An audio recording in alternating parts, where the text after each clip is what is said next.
சுவாமியே சரணம் ஐயப்பா. அகிலாண்ட கோடி பிரம்மாண்ட நாயகனே சரணம் ஐயப்பா. 20வது திருக்குறள் சொல்ற பாருங்க. நீர் இன்று அமையாது உலகு எனின் யார் யாருக்கும் வான் என்று அமையாது ஒழுக்கு. பாருங்க, இதனுடைய அர்த்தம் சொல்றோம் பாருங்க. நீர் இல்லை என்றால் எவ்வுயிருக்கும் இவ்வுலகில் வாழ முடியாது. மழை இல்லை எனில் மனித வாழ்க்கையில் ஒழுக்கமும் இல்லை என்று ஆகிவிடும். எவ்வளவு ஒரு அற்புதமான திருக்குறள் பாருங்க. நீர் இல்லைன்னா இந்த உலகத்துல எந்த உயிர் ஜீவனங்களுமே வாழ முடியாது.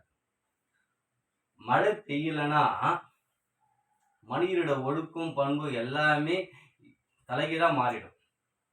இதுதான் இந்த திருக்குறள் விளக்கம். எவ்வளவு ஒரு அழகா ஒரு அற்புதமா திருவள்ளுவர் விளக்கிறார் பாருங்க. சுவாமியே சரணம் ஐயப்பா. அகிலாண்ட கோடி பிரம்மாண்ட நாயகனே சரணம் ஐயப்பா.